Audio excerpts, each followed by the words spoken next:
नमस्कार, मी मनोज भोयर. जय महाराष्ट्रमध्ये आपल्या सर्वांचं स्वागत आहे. छत्रपती संभाजी राजेंची जयंती आणि या जयंतीच्या निमित्तानं संभाजी राजेंच्या साहित्यिक अंगाचा आपण आढावा घेणार आहोत.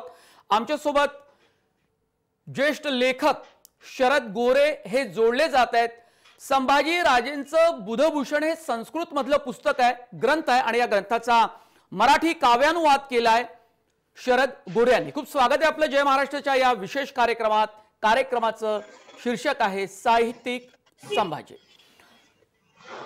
संभाजींचं हे जे काही साहित्यिक अंग आहे राजेंचं, एकंदरीतच त्यांच्या 4 साहित्य रचना आहे. संस्कृत आणि ब्रज भाषेमध्ये संभाजी राजेंनी लेखन केलेलं आहे. या 4 महत्त्वाच्या रचना, त्यांच्या साहित्याबद्दल आपल्याला काय आणखी वेगळं सांगता येईल, नंतर आपण क्रमाक्रमाने त्यांच्या साहित्यावर चर्चा करणार आहोत.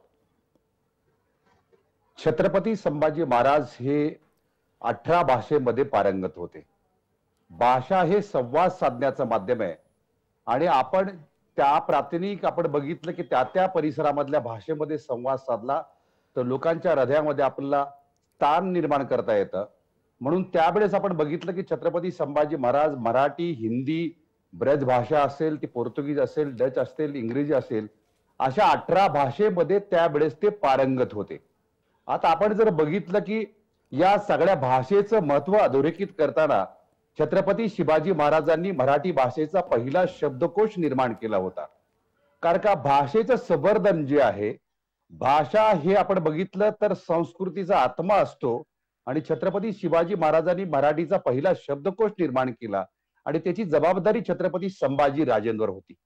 हा जो ग्रंथ आहे आपण बघितलं की हा ग्रंथ आपण तंजावर मधलं जे संस्थान आहे, म्हणजे दुसरी शाखा जी होती तामिळनाडूमध्ये, तर त्या ठिकाणी सरस्वती ग्रंथालयामध्ये हा ग्रंथ आणि हा शब्दकोश जो आहे तो आणखी उपलब्ध आहे. मग आपण हे सगळं आपण बघितलं की छत्रपती शिवाजी महाराज यांनी छत्रपती संभाजी महाराजांना जागतिक कीर्तीचं विचारवंत आणि लेखक याचे बाळकडू दिले होते. छत्रपती संभाजी महाराजांनी वयाच्या 14व्या वर्षी बुधभूषण सारखा ग्रंथ लिहिला. आता बुधभूषण हा ग्रंथ जो आहे, बुध म्हणजे शहाणा आणि भूषण म्हणजे दागिना, तर वैचारिक शहाणपणाचा हा दागिना जो आहे, तर या बुधभूषण या ग्रंथामध्ये संस्कृत मधल्या या मूळ ग्रंथामध्ये 883 कवनं आहेत. तर 883 कवनामध्ये छत्रपती संभाजी महाराजांनी जे भाष्य केलेलं आहे ते अत्यंत वैश्विक आहे. कारण आपण बघितलं की प्रश्न निर्माण करणं, प्रश्नावरती बोट ठेवणं हे विचारवंताचं लक्षण असू शकत नाही. अगदी मला एक सांगा शरदजी, संभाजी राजांच्या एकंदरीत साहित्यिक प्रवासाबद्दल आपण बोलत असताना आपण अचानक बुधभूषण या संस्कृत ग्रंथावर आला आणि त्याचा काव्यानुवाद आपण मराठीमध्ये केलेला आहे. बरोबर आहे. ग्रंथ आणि त्याचा काव्यानुवाद आणि मग सोप्या भाषेमध्ये सामान्य माणसांना संभाजी राजेंचं साहित्य कळावं आणि त्यांचे विचार कळावे, बरोबर, हा आपला त्या मागचा उद्देश होता. पण 4 ग्रंथ, 4 महत्वाच्या साहित्य रचना आणि त्यात बुधभूषणचं महत्व अधोरेखित करताना आपल्याला नेमक्या कोणत्या गोष्टी सामान्य माणसांच्या पुढे ठेवता येईल? छत्रपती संभाजी महाराजांनी विविध अंगांनी या बुधभूषण या ग्रंथामध्ये उहापोह केलेला आहे. तर छत्रपती संभाजी महाराजांनी धर्माची व्याख्या करताना माझ्या वडिलांनी स्वगुणानुसार धर्म स्थापिला अशा प्रकारचं भाष्य बुधभूषण या ग्रंथामध्ये केलेलं आहे. आणि त्यांच्या वडिलांचा म्हणजे छत्रपती शिवाजी महाराजांचा स्वगुण म्हणजे शिव, शिव म्हणजे सत्य आणि सत्य म्हणजेच वैश्विक धर्म माझ्या वडिलांनी स्थापलेला आहे, अशा प्रकारचं लिखाण आणि मत एका कवनामध्ये मांडलेलं आहे. आणि त्यांनी धर्माची व्याख्या करताना सांगितलेलं की धर्म असावा समानता देणारा, धर्म असावा साऱ्या विश्वाला सामावून घेणारा. संकुचित असणारा कुठलाही धर्म मानवाचं कल्याण करू शकत नाही, अशा प्रकारची ठाम भूमिका छत्रपती संभाजी महाराजांनी बुधभूषण ग्रंथामध्ये मांडलेली आहे. त्यांनी सांगितलं की राज्यामध्ये, राष्ट्रामध्ये, ज्या राज्यामध्ये, ज्या राष्ट्रामध्ये विचारवंतांना, प्रज्ञावंतांना महत्व असतं त्याच राष्ट्राचं भविष्य असतं, अशा प्रकारचं सुद्धा भाष्य केलेलं आहे. विचारवंतावरती जर अन्याय होत असतील, हल्ले होत असतील तर ते राज्य रसातळाला जातं, ही वेगळी सांगण्याची आवश्यकता नाही, अशा प्रकारचं भाष्य 350 वर्षापूर्वी केलेलं आहे. बरं, म्हणजे असं म्हणता येईल की भाषा आणि साहित्य संदर्भामध्ये संभाजी राजेंची भूमिका ही त्यांनी अत्यंत परखडपणे आणि स्पष्टपणे मांडली. भाषेवरती त्यांनी परखड मांडलेले, फक्त भाषेवरती नाही, धर्मशास्त्रावरती नाही, तर एकूण कुटुंब व्यवस्थेबद्दल, अगदी बंधुभावाबद्दल, ममत्वाबद्दल, अगदी दुष्काळाबद्दल, वनस्पती शास्त्राबद्दल, समाजशास्त्राबद्दल, अर्थशास्त्राबद्दल त्यांनी असं सांगितलं की तुम्हाला आयुष्यामधला अंधकार जर दूर करायचा असेल तर आपण कमवलेले सगळे पैसे जे आहेत त्यापैकी 1/4 भाग आपण साठवून ठेवला पाहिजे, नाहीतर अंधकार जो आहे पैशाचा अंधकार आपासून तुमच्या पुढे उभा ठाकेल. त्यांनी असं सांगितलं त्यावेळेस आज जे फ्लॅक्स लावून प्रसिद्धीमध्ये पुढारी होऊ पाहणारे लोक जे आहेत त्यावेळेस आपण संभाजी महाराजांनी कवनाचा एक उल्लेख केलेला आहे, पैशाने विकत घेतलेली प्रसिद्धी कधीच टिकत नाही, उलट दारिद्र्याच्या खुल्या होतात दिशादायी. अगदी म्हणजे मला शरद गुरे एक पुन्हा एकदा सांगा की वडिलांचे गुण मुलामध्ये येतात आणि ते झळकतात, मुलं मोठी होतात. पण शिवाजी महाराजांच्या संदर्भात त्यांना साहित्याची आवड होती, पण साहित्यिक लेखन त्यांच्या हातून कुठलं झालं हे माझ्या वाचनात आलं नाही. आपण इतिहासाचे अभ्यासक आहात, काही संशोधन आपण महत्वाचं केलेलं आहे. हा गुण संभाजी राजेंमध्ये साहित्यिक कुठून आला? खरं तर आपण बघितलं की छत्रपती शिवाजी महाराज हे सुद्धा 6 भाषेमध्ये निष्णात होते. राष्ट्रमाता जिजाऊ यांना सुद्धा 6 भाषा येत होत्या. आणि छत्रपती शिवाजी महाराजांचं दिव्य दृष्टी जी आहे की आपला युवराज जो आहे तो मुलकाचा धनी झाला पाहिजे, जगाचा धनी झाला पाहिजे, आणि जगामध्ये तुम्हाला आपला युवराज आपला मुलगा जो आहे तो निष्णात कधी होईल तर तो साहित्यिक आणि पांडितत्व त्याच्याकडे जर असेल, विचार जर असतील जगातले सगळे, तरच तो जगावरती राज्य निर्माण करू शकतो. मला वाटतं यासाठी घेतलेली मेहनत जी आहे त्यांच्या सभोवताली आपण ग्रंथालयापासून आणि भाषेचा आणि साहित्याचा छत्रपती शिवाजी महाराजांचा फार जवळचा संबंध राहिलेला आहे. जगद्गुरु तुकोबाराय यांनी आपण जसं म्हटलं की आम्हा गर्दन शब्दांची रत्ने शब्दांची यत्ने शस्त्र करू, तुकोबारायांच्या विचारांचा प्रभाव छत्रपती शिवाजी महाराजांवरती होता. आणि त्याच आपण बघितलं की अनेक त्यांच्या कीर्तनाला छत्रपती शिवाजी महाराज उपलब्ध राहिल्याचे दाखले आहेत. पुण्यामधल्या शिवाजीनगरमध्ये असतील, लोगाव मधले असतील. मग हा सगळा प्रभाव जो आहे, ही प्रभावळ जी आहे, आणि छत्रपती संभाजी महाराज जे आग्र्याला ज्यावेळेस ओलीस होते छत्रपती शिवाजी महाराज आणि संभाजी महाराज, मग त्यावेळेस आपण जर बघितलं की त्या उत्तरेमधला ब्रज भाषेतला प्रभाव जो आहे, म्हणजे ब्रज ही जी भाषा आहे, आपण बघितलं की हिंदीच्या अगोदर भोजपुरी, भोजपुरीच्या अगोदरची ब्रज भाषा आहे. भाषा हे संवाद साधण्याचं माध्यम असतं, ज्या भाषेमध्ये आपला सहजतेने अभिव्यक्त होता येतं. पण त्या काळामध्ये ब्रजभाषा ही सामान्य माणसांची भाषा होती की बुद्धिवादी लोकांची भाषा होती? ब्रज ही लोकभाषा होती, आपण समजून घेतलं पाहिजे. ब्रज आणि ब्रिजवासी जसं उत्तर प्रदेशात आपण म्हणतो तसा काही संदर्भ त्याला नाही आहे ना शरदजी? नाही सर, कसं आहे की भाषिक संभ्रम आपण जे म्हणतो, भाषिक मध्ये अपभ्रंश प्रचंड प्रमाणामध्ये होतात. भाषा आपण जसं बघितलं की ह्या भाषा सगळ्या बदलत जाणाऱ्या भाषा आहेत. या देशामधल्या सगळ्या भाषा ज्या आहेत की आपण बघितलं अर्ध मागधी, मागधी, प्राकृत मागधी, भांबी, पाली, शिहेली, महाराष्ट्री, आणि या देशामधल्या सगळ्या भाषा ज्या आहेत या भाषिक संदर्भ मी आपल्याला सांगतो, सगळ्या भाषेमध्ये ळ शब्द आहे. तो कन्नडमध्ये आहे, तो तमिळमध्ये आहे, तेलुगूमध्ये आहे, अगोदरच्या ब्रज भाषेमध्ये आहे, तो मराठीमध्ये, कानडीमध्ये आहे, गुजरातीमध्ये, उडियामध्ये आहे. अगदी अगदी. मग ज्या ज्या भाषांना लोकाश्रय मिळालेला आहे त्याच भाषा लोकांनी स्वीकारलेल्या आहेत आणि त्याच भाषा राजभाषा झालेल्या आहेत. अगदी. आणि राजभाषा अगदी अगदी संभाजी राजेंच्या संदर्भामध्ये साहित्यिक आपण त्यांच्या पैलूवर चर्चा करत असताना मला एक प्रश्न असा पडतो की इतिहासामध्ये संभाजी राजेंचं साहित्य पुढे येण्यात कोणता अडसर ठरला? म्हणजे साहित्यिक संभाजी राजे हे विशेषत्वानं चर्चिले गेलेले नाही किंवा बुधभूषणच्या व्यतिरिक्त त्यांचा नायिकाभेद, नख शिक आणि 7 शतक म्हणजे असे सगळे 4 महत्वाचे ग्रंथ आहेत दोन्ही भाषांमध्ये मिळून. मग साहित्यिक संभाजी समाजाच्या पुढे येण्यात बराच काळ वाट का पाहावी लागली आणि त्यांच्या साहित्यावर चर्चा का झाली नाही, संशोधन का झालं नाही, त्यांचं साहित्य पुढे घेऊन येण्यासाठी यापूर्वी 100 वर्षापूर्वी, 200 वर्षांपूर्वी किंवा अलीकडच्या 50 वर्षांपूर्वी साहित्यिकांनी नेटानं का प्रयत्न केले नाही? मला वाटतं की 2 संदर्भ आपण सांगितले पाहिजे की आपल्या इथल्या लोकांचा एक जनमानस असा आहे, कथा, कादंबरी, नाटक, मालिका आणि चित्रपट म्हणजे इतिहास असतो. ही एक फार मोठी अंधश्रद्धा आहे. इतिहासाचे दाखले देत असताना समकालीन साधनाचे पुरावे द्यावे लागतात, ताम्रपत्राचे पुरावे द्यावे लागतात, शिलालेखाचे पुरावे द्यावे लागतात आणि समकालीन साधनांचे दस्तावेज जे आहे ते त्या ग्रंथामध्ये सप्रमाण मांडावे लागतात. आता आपल्याकडे आपण बघितलं की छत्रपती संभाजी महाराजांच्या राजवटीमध्ये छत्रपती संभाजी महाराज असे निष्णात होते, पराक्रमी होते, वीर योद्धा होते. तर त्या संभाजी महाराजांचा पराक्रम जो आहे, 18 पगड 12 बलुतेदार सगळ्या लोकांना एकत्रित घेऊन शिवाजी महाराजांनी निर्माण केलं स्वराज्य पुढे नेण्याचं काम छत्रपती संभाजी महाराजांनी त्यावेळेस केलं होतं. मग ज्या लोकांची आपण बघितलं या देशामध्ये धर्माच्या नावावर दहशत होती आणि ज्या लोकांनी धर्माच्या नावावरती अधर्म करून लोकांना या आपण बघितलं की वटणीवरती चातुर्वर्ण्य व्यवस्थेमध्ये गाडण्याचं काम केलं, तर त्या लोकांना हत्तीच्या पायाखाली देण्याचं काम छत्रपती संभाजी महाराजांनी दंडित केलेलं आहे.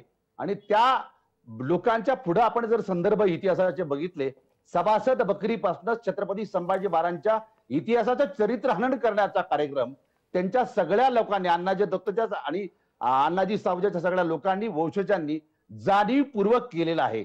राम गणेश गडकरी यांच्या राजसन्याच्या पुस्तकापासून अगदी सावरकरांच्या आपण सोनेरी पानापर्यंत या सगळ्या पुस्तकांचा उहापोह जर केला तर छत्रपती संभाजी महाराजांची बदनामी करण्याचा कार्यक्रम इतिहासाच्या नावाखाली चुकीचा इतिहास मांडून लोकांमध्ये समभ्रमण निर्माण करण्याचा कार्यक्रम घेतला. संभाजी राजेंच्या साहित्या संदर्भात शरद गोरेजी कोणी बदनामी केली, कोणी त्यांचं साहित्य दडून ठेवलं किंवा त्यांच्या साहित्याला कमी लेखण्याचा प्रयत्न कोणी केला, आपण स्पष्टपणे सांगू शकाल? ज्या व्यक्तींना, ज्या युगनायकांना रणांगणामध्ये हरवता येत नाही त्या लोकांना अनुलेखनाने मारण्याचा कार्यक्रम, जसं तुम्हाला मी म्हणालं, सभासद बकरीमध्ये अनेक चुकीचे संदर्भ आढळतात. त्यानंतर आपण बघितलं की राम गणेश गडकरींनी राजसन्यास नावाचं पुस्तक लिहिलं, विनायक सावरकर यांनी सोनेरी पान नावाचं पुस्तक लिहिलं. या सगळ्या पुस्तकामध्ये अनैतिहासिक गोष्टी चुकीच्या पद्धतीने मांडून छत्रपती संभाजी महाराजांचं चरित्रहनन करण्याचा एक जाणीवपूर्वक केलेला प्रयत्न अतिशय अश्लाघ्य आहे. आणि मग ह्याचीच अनेक नाटकांमध्ये, अनेक बघितलं पुस्तकांमध्ये मांडण्याचा पुढे प्रयत्न झाला. अडीकलच्या कालखंडामध्ये आपण जर बघितलं, इतिहासामध्ये जागरूकता लोकांची निर्माण व्हायला लागली.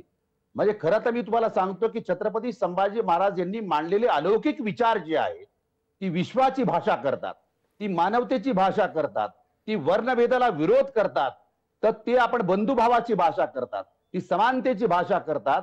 आणि ज्या लोकांना विषमता पसरवायची अशा सगळ्या लोकांनी जाणीवपूर्वक संभाजी महाराजांना एका धर्माच्या चौकटीमध्ये अडकवण्याचा केलेला जाणीवपूर्वक हा जो प्रयत्न आहे. आणि ज्या शक्तीस्थळाला बदनाम केल्यानंतर तुम्हाला प्रेरणा मिळत नाही, म्हणून हा केलेला प्रयत्न जो आहे, हा प्रयत्न आता अनेक सगळी इतिहासामधली मंडळी जी आहेत, पुढच्या कालखंडामध्ये आपण बघितलं, कमल गोखलेंनी चांगली पुस्तकं लिहिली, अतिशय चांगले संदर्भ मांडलेले आहेत. मग पुढे शरद पाटलांनी चांगले संदर्भ मांडलेले आहेत, डॉक्टर जयश्रीराम पवारांनी चांगले संदर्भ मांडलेले आहेत, ऍडव्होकेट आनंद दारवडकरांनी चांगले संदर्भ मांडलेले आहेत. चांगलं चरित्र सुद्धा आता पुढे येऊ लागलेलं आहे, लोक त्याला स्वीकारतायत. आणि लोकांनी आता छत्रपती संभाजी महाराजांबद्दल जी काही लोकांना माहिती नव्याने पुढे आलेली आहे इतिहासाच्या माध्यमांना, आज लोकांना छत्रपती संभाजी महाराजांबद्दल नितांत आदर आणि आपुलकी आणि जिव्हाळा, आणि त्याच पद्धतीने ग्लोबल जी नीती छत्रपती संभाजी महाराजांनी त्यांच्या साहित्यामध्ये मांडलेली आहे. छत्रपती संभाजी महाराज असं म्हणतात की छत्रपती संभाजी महाराज म्हणतात की माणसाने आपलं व्यक्तित्व जे आहे ते बहुआयामी ठेवलं पाहिजे.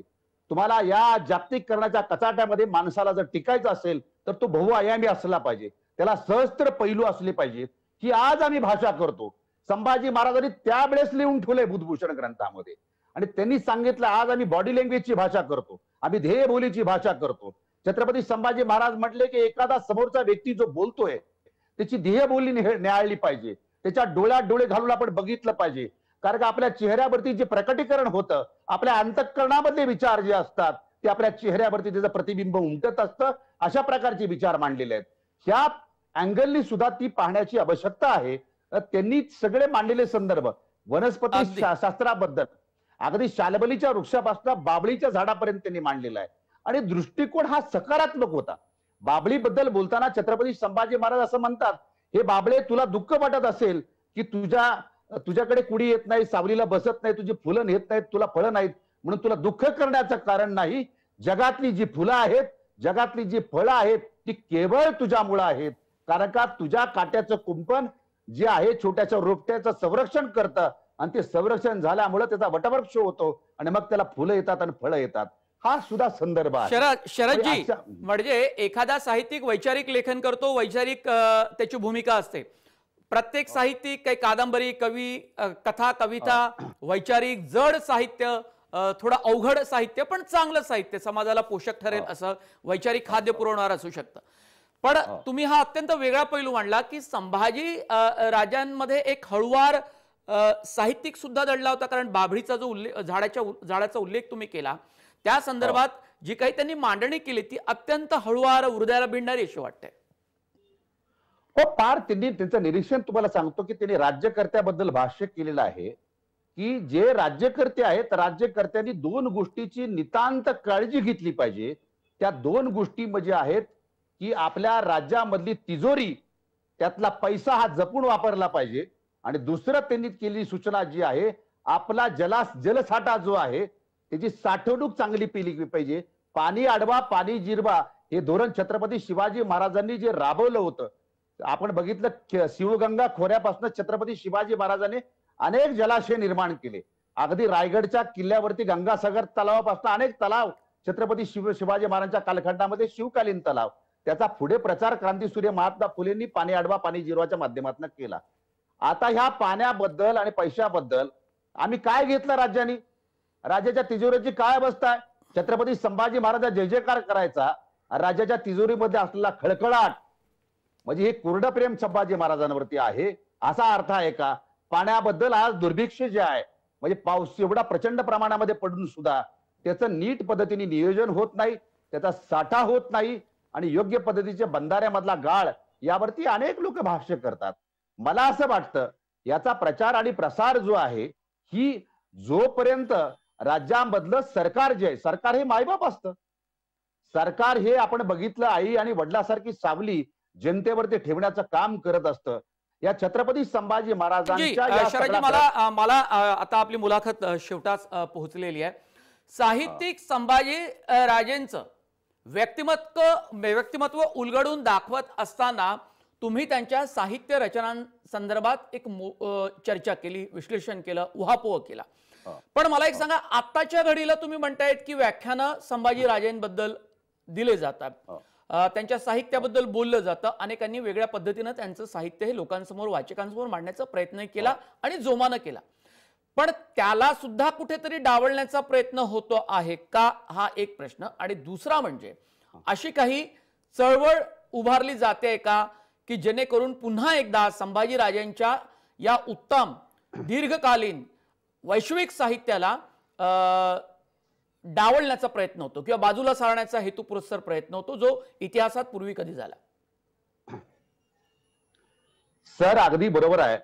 छत्रपती संभाजी महाराजांचे विचार हे उगवत्या सूर्याचा सूर्यप्रकाश जो आहे, सूर्यप्रकाश कुणालाही अडवता येणार नाही. त्या पद्धतीने विचार जे वैश्विक असतात, जे जगाची भाषा करतात, जगाच्या मानवतेचे कल्याणाची भाषा करतात, असे विचार हे वैश्विक असतात. त्यांनी मांडलेली विचारधारा जी आहे, ही विचारधारा ही जगाचं प्रतिनिधित्व करते. ज्या पद्धतीने दाही दिशामध्ये वाहणारा वारा हा जात धर्म पाहून कधीही वाहत नाही, त्या पद्धतीने मांडलेले विचार जे आहेत संभाजीराजांनी, हे विचार अतिशय वैश्विक आहेत. आणि त्यामध्ये मांडलेलं तत्वज्ञान जे आहे, तत्वज्ञान माणसाला नवीन प्रेरणा देतं, नवीन चेतना देतं आणि अगदी आपण बघितले माणसाला उभं करण्याचं आत्मबळ देतं. आणि बघा, आपण बघितलं हे छत्रपती संभाजी महाराजांचे विचार जे ते लढणारे विचार आहेत, हे रडणारे विचार नाहीत. माणसाला उभं करण्याचं सामर्थ्य विचारामध्ये असतं आणि ते सामर्थ्य संभाजीराजांनी या ग्रंथांमध्ये मांडलेलं आहे. आणि मी म्हटलं की यामध्ये आपण जर बघितले, मानवी संसाधन हे खातं जे आहे, या खात्याचे संस्थापक छत्रपती संभाजी महाराज आहे, ज्याला आपण HRD म्हणतो. या सगळ्या गोष्टी दंडक जी आहेत, छत्रपती संभाजी महाराजांनी आपल्या देशाचं कॉन्स्टिट्यूशन कसं असावं याचं प्रारूप त्यांनी छत्रपती संभाजी महाराजांनी 26 जानेवारी 1672 साली पन्हाळा किल्ल्यावरती स्वतंत्र राज्यकारभार सुरू केला होता. म्हणजे आपण बघितलं की छत्रपती संभाजी महाराजांचं स्वप्न जे आहे, स्वप्न हे काय आहे? त्यावेळेसची शिवशाही आणि म्हणजे आजची लोकशाही, लोकांना आपलं वाटणारं राज्य छत्रपती शिवाजी महाराज संभाजी महाराजांनी जगाला दिलं. म्हणून प्रत्येकाला शिवाजी महाराज संभाजी महाराज आज सुद्धा आपले वाटतात. निस्ता नावाचा जयघोष झाला तर आमच्या धमन्यामधलं रक्त व्हायला लागतं, सळसळायला लागतं. याची नेमकी कारणं काय आहेत? याची नेमकी कारणं आहेत. म्हणून मला असं वाटतं की सगळ्या आपल्या उत्तरदायित्व आपण खरं तर या मराठाच्या भूमीमध्ये जन्माला आलो. मला मला मला याला अनुसरून जरा आता मला प्रश्न विचारायचा की तुम्ही बोलतातच आहात, पण मला सांगा प्रत्येक पक्ष ज्याने कधी पूर्वी विरोधही केला असेल साहित्यिक अंगाचा त्यांच्या किंवा शिवाजी महाराजांचा संभाजीराजांचा, पण त्या लोकांना सुद्धा अचानक प्रेम वाटू लागलेलं आहे.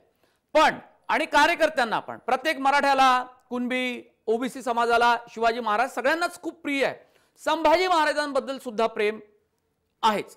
पण हे सगळं असताना त्यांच्या कृतीमधून कुठेही दिसत नाही. जर मिरवणुका होतात तर त्या धांगडधिंगा सगळा घातला जातो, पण व्याख्यानं देऊन त्यांच्या विचारांचं साहित्य त्याचा प्रसार करून किंवा आणखीन काही चळवळी या संदर्भातल्या वैचारिक उभारून खरं तर त्यांचा वारसा आपल्याला साहित्यिक वैचारिक जोपासता येऊ शकतो. पण दुर्दैवानं तसं खूपच कमी प्रमाणात होत नाही असं नव्हे.